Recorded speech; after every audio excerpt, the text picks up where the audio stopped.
6 मई की आधी रात भारत के फाइटर प्लेन तैयार थे, जैसे दुश्मनों की सांसें गिन रहे हों। स्कैल्प क्रूज मिसाइल्स, हैमर बम और हमारे कामिकाज़े ड्रोन भी तैयार थे। पिछले 12 दिनों से एक सीक्रेट कंट्रोल रूम में NSA अजित डोभाल की निगरानी में देश के सबसे घातक दिमाग मिशन बना रहे थे, एकदम चुपचाप मगर जानलेवा। टारगेट थे POK और पाकिस्तान के आतंकी अड्डे। एक एक इंच की खबर सटीक तरीके से रखी गई थी। 2 हफ्ते पहले उन हरामी आतंकवादियों ने कहा था, तो जाके मोदी को बता। लेकिन अब प्रधानमंत्री का जवाब साफ था, देश की बेटियों के संदूर की कीमत तुम्हें चुकानी होगी पाकिस्तान। एक मिशन उन भारतीय महिलाओं के बदले और न्याय के लिए, जिनके पहलगाम आतंकवादी हमले में सुहाग उजड़ गए। ऑपरेशन सिंदूर, वायुसेना, नौसेना और थल सेना का ऐसा जोड़ जो दुश्मन को उसके सपने में भी दिखे और उसकी नींद उड़ा दे।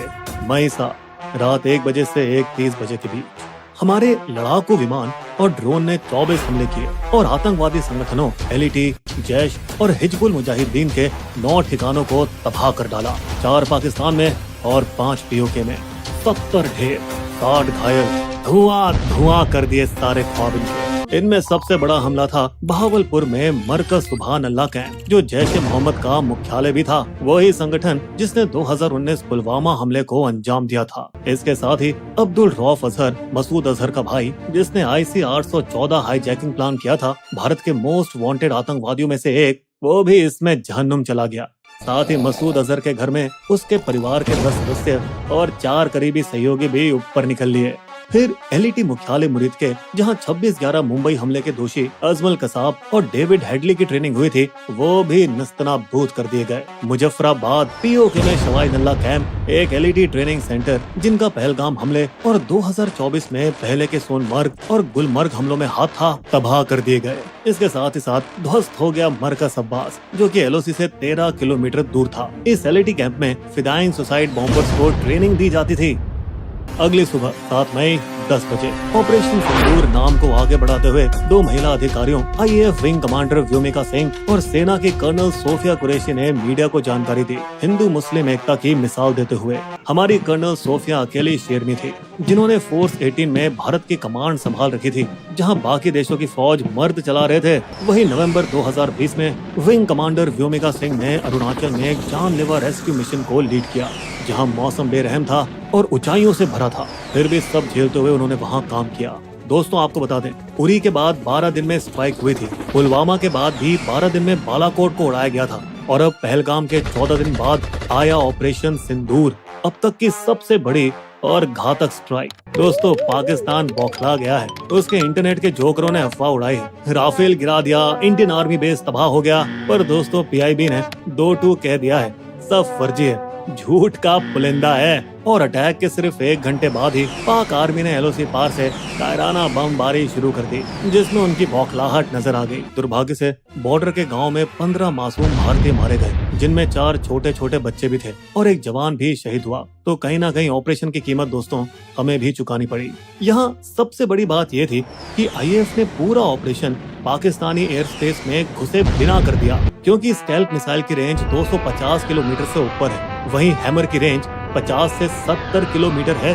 और दोस्तों, कामिकाज़े ड्रोन GPS से लैस होते हैं, जिनको कहीं से भी उड़ाया जा सकता है। इसके साथ ही सबसे गहरी चोट लगी जैश ए मोहम्मद के हेडक्वार्टर को बहावलपुर में, जो कि पाकिस्तान के अंदर 100 किलोमीटर की दूरी पर था। अब क्योंकि ये हमारे नए हथियारों की रेंज में था, तो हमने एकदम सटीक वार किया। यहाँ गौर करने वाली बात यह है कि भारत ने पाकिस्तानी आर्मी के किसी भी ठिकाने को छुआ तक नहीं, क्योंकि दोस्तों हमें युद्ध नहीं, इंसाफ चाहिए था। लेकिन 7 से 8 मई की रात को पाकिस्तान ने फिर हरकत की। उसके ड्रोन और मिसाइलें 15 भारतीय शहरों की तरफ बढ़ी, पर हमारे सुदर्शन चक्र ने यानी S-400 सिस्टम ने खुद को बिजली जैसे एक्टिवेट किया और सारे पाकिस्तानी हथियारों को हवा में ही फोड़ दिया। ये तो कुछ भी नहीं, फिर हमारे हार्पी ड्रोन निकाले गए और पाकिस्तान के HQ-9 मिसाइल लॉन्चर और एयर डिफेंस को लाहौर में ही ठिकाने लगा दिया।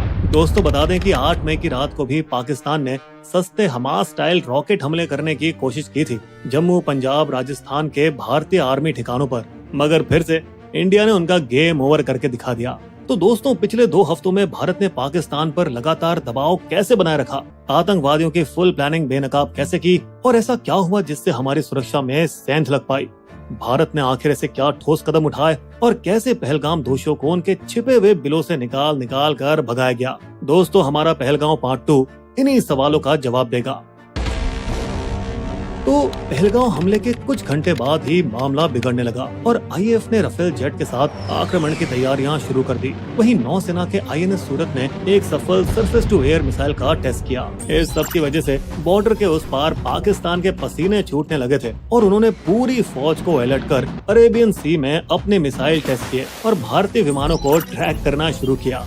दोस्तों, पाकिस्तान का एलओसी के पार बेवजह अटैक करना और उस पर हमारी फौज का धुआंधार जवाब हमले के दिन से ही जारी है। लेकिन यहाँ सबसे बड़ा ब्रह्मास्त्र तो भारत ने निकाला इंडस वाटर ट्रीटी का पानी बंद करके, जिसकी वजह से लगभग 80% पाकिस्तान सूखा पड़ सकता है, खासकर पंजाब और सिंध जैसे इलाकों में जहाँ खेती इसी पानी पर टिकी है। और ये कोई छोटी बात नहीं है दोस्तों, क्योंकि 1960 की इंडस वाटर ट्रीटी आज तक कभी नहीं तोड़ी गई, न ही युद्ध के समय और न ही आतंकी हमलों के बाद। मिट्टी हटाने के बहाने भारत ने चिनाब नदी के बहाव को इस कदर रोक दिया कि पानी अब सिर्फ 1.5 फीट रह गया है, जिससे लोग अब पैदल नदी पार करने लगे हैं। इस मास्टर स्ट्रोक के चलते भारत ने झेलम और चिनाब नदियों पर 5 नए पावर प्रोजेक्ट्स को फास्ट ट्रैक पर डाल दिया है, जिन्हें पूरा होने में 3 से 5 साल लग सकते हैं। दोस्तों, आपको बता दें कि अब तक ये सब करने के लिए ट्रीटी के तहत पाकिस्तान की मंजूरी लेनी पड़ती थी, लेकिन इस बार कतई नहीं। इंडिया फिर से झेलम नदी पर बांध शुरू करना चाहता है ताकि पानी के फ्लो को कंट्रोल किया जा सके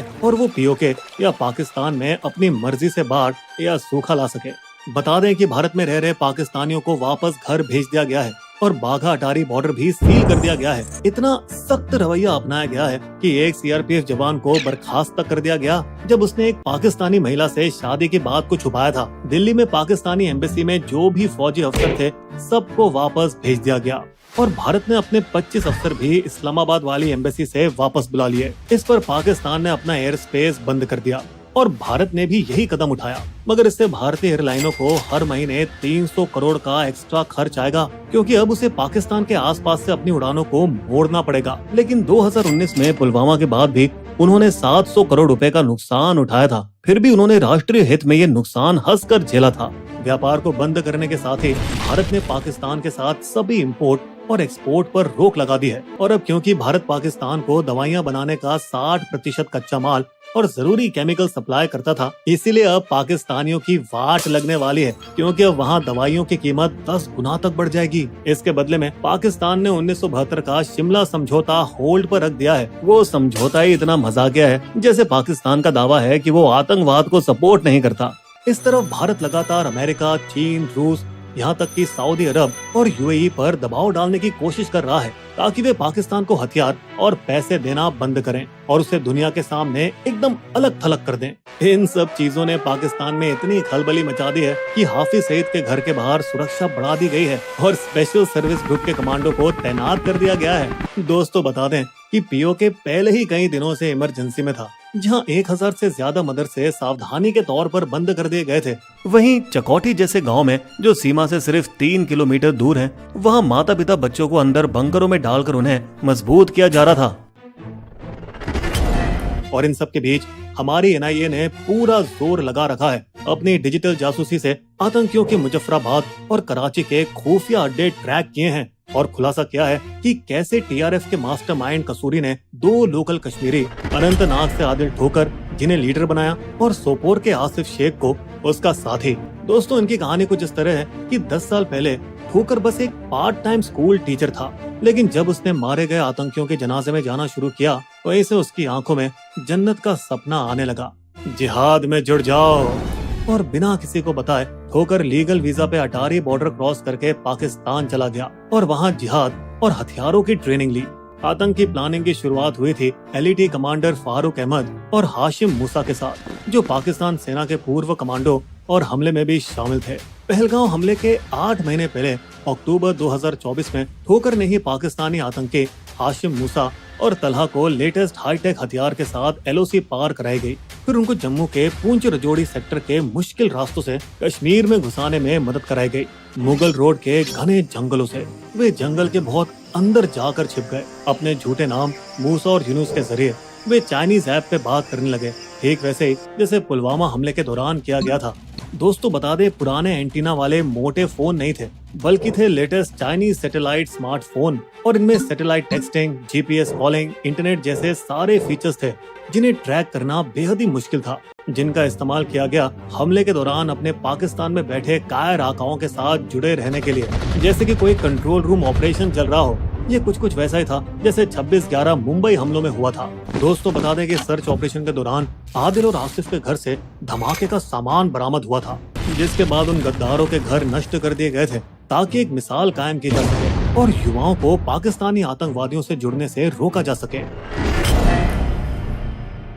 इन सब के बावजूद दोस्तों हमने गलतियां तो की हैं, जिसको सरकार ने पार्टी बैठक में भी माना। हम इस हमले को रोक नहीं पाए। हमने गलती कर दी बिना सिक्योरिटी को बताए बेसरन को इस साल जल्दी खोलकर। बेसरन को इस साल जल्दी खोल दिया गया बिना सिक्योरिटी को बताए। लेकिन दोस्तों रिपोर्ट्स कहती है कि बेसरन तो साल के ज्यादातर टाइम खुला ही रहता है, सिर्फ बहुत ज्यादा बर्फ पड़ने पर ही बंद होता है। यहाँ समस्या दरअसल ये थी कि सबसे पास का चेक पोस्ट भी बहुत दूर था, पहाड़ी के बेस पर 10 से 11 किलोमीटर दूर, जहाँ राष्ट्रीय राइफल आरआर की 3री बटालियन और सीआरपीएफ की 116वीं बटालियन तैनात रहती है। इसी वजह से ऊपर बेसरन पर फोर्स काफी देर बाद पहुंची, क्योंकि पहले 2.5 किलोमीटर तो एटीवी और बाइक से कवर किए गए, लेकिन अगले 4.5 किलोमीटर उन्हें कीचड़ और दलदल में भागते हुए कवर करना पड़ा। दोस्तों बता दें कि रॉ और आईबी ने अप्रैल की शुरुआत में ही अलर्ट जारी कर दिया था, लेकिन कहीं और का। श्रीनगर और पहाड़ियों के पास संदिग्ध लोग देखे गए हैं, टूरिस्टों पर हमला हो सकता है। जिसके बाद सुरक्षा बलों ने तेजी से कार्रवाई की। दाचिगाम नेशनल पार्क और श्रीनगर के निशात बाग क्षेत्र में 2 हफ्तों के लिए गश्त बढ़ा दी गई। दोस्तों यहाँ सोचने वाली बात है कि क्या हमले की योजना 19 अप्रैल के लिए बनाई गई थी, जब हमारे प्रधानमंत्री कटरा से श्रीनगर की पहली ट्रेन शुरू करने के कार्यक्रम में गए थे, जिस योजना को आखिरकार खराब मौसम की वजह से रद्द कर दिया गया। और क्या यही वजह थी कि फिर आतंकवादियों ने अपना टारगेट बदलकर बेसरन मैदान को बना लिया। वे 20 और 21 अप्रैल को आम कपड़ों में वहाँ रहकी करते रहे, जबकि सुरक्षा बल श्रीनगर में उनकी तलाश कर रहे थे। और दोस्तों बिना किसी सुराग के श्रीनगर में तलाश को उसी सुबह बंद कर दिया गया जिस सुबह पहलगांव में हमला हुआ था, जिसकी कोई जानकारी नहीं थी। दोस्तों बता दें 2016 के पठानकोट हमले के बाद 778 किलोमीटर एलओसी पर घुसपैठ रोकने के लिए हाईटेक सुरक्षा सिस्टम CIBMS लगाया गया था, जिससे बॉर्डर की निगरानी मजबूत हुई थी और आतंकियों के छुपे हुए ठिकानों का पता लगाने के लिए ड्रोन से निगरानी की जा रही थी, जो कि पीर पंजाल के घने जंगलों की वजह से पूरी तरह से नाकाम हो गई। वहीं बेसरन जैसे हाई रिस्क जोन में ना तो कोई कैमरा था, ना ही कोई ड्रोन, और तो और 2020 में चीन के साथ झड़पों के चलते 3री राष्ट्रीय राइफल आरआर को पूर्वी लद्दाख में भेजना पड़ गया था, और उसी दौरान उसका कुछ हिस्सा दोबारा बेसरन के पास मुगल रोड के इलाके में तैनात किया जा रहा था जब ये घटना हुई थी। और इसी वजह से पिछले 5 सालों से बेसरन घाटी के आसपास मुगल रोड के 10 किलोमीटर के बफर जोन की सुरक्षा सिर्फ 116वीं सीआरपीएफ बटालियन ही संभाल रही है। और इसी सिक्योरिटी गैप का फायदा उठाकर आतंकियों ने पीर पंजाल के जंगल और गुफाओं में अपने अड्डे बना लिए थे, जिसके बाद ये साफ नजर आ रहा था कि कैसे दोनों चीन और पाकिस्तान से लड़ने की वजह से हमारे सुरक्षा बलों को विभाजित और खींच दिया गया था। और ऊपर से सरकार ने जब कोरोना के दौरान फौज की भर्ती बंद की तो सेना में 1.2 लाख जवानों की कमी भी हो गई थी। लेकिन दोस्तों सुधार के कदम शुरू हो चुके हैं। पहलगाम के 17-18 सबसे खतरे वाले पॉइंट्स पर सीआरपीएफ के चेक पोस्ट और ड्रोन सर्वेलेंस लगाए जा रहे हैं, और 72वीं इन्फेंट्री डिवीजन ने लद्दाख में राष्ट्रीय राइफल्स की जगह ले ली है,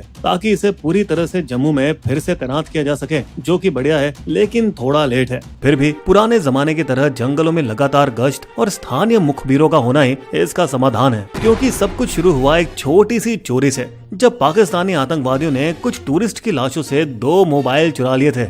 हाँ, वही मोबाइल जो बने भारत की सुरक्षा एजेंसियों के सबसे बड़े सुराग, जिसकी मदद से उन्होंने आतंकियों को ढूंढ निकाला अनंतनाग के हपटनार गांव के पास के घने जंगलों में। लेकिन दोस्तों वो जंगल का रास्ता खतरनाक था और हमारी सेना के पहुंचने से पहले ही आतंकी एक बार फिर गायब हो गए।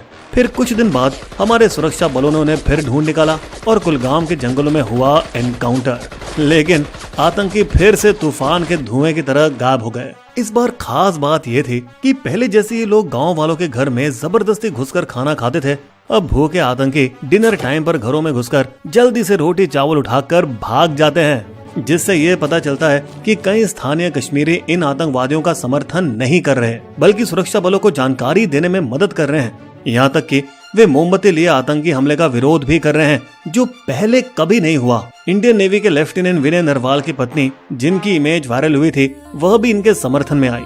मुझे बस शांति चाहिए। मुस्लिमों और कश्मीरियों के प्रति कोई नफरत नहीं फैलनी चाहिए। जिस वजह से उन्हें टारगेट बना दिया गया, उन्हें ट्रोल्स द्वारा गाली दी जा रही है। लेकिन फिर यहाँ हमारी सरकार ने हिंदू मुस्लिम एकता का नेक संदेश दिया। एक हिंदू और एक मुस्लिम महिला अफसर को ऑपरेशन सिंदूर का चेहरा बना दिया, जो कि एक बहुत ही घातक और तगड़ा हमला था, जो अब पाकिस्तान को अगला आतंकवादी हमला करने से पहले 2 बार सोचने पर मजबूर करेगा। दोस्तों, हमें उम्मीद है कि हमले के सीधे जिम्मेदार आतंकवादियों को भी जल्द ही पकड़ लिया जाएगा। इस भारी तनाव की घड़ी में हम ये आशा करते हैं कि दोनों न्यूक्लियर देशों के बीच जंग नहीं, अमन हो।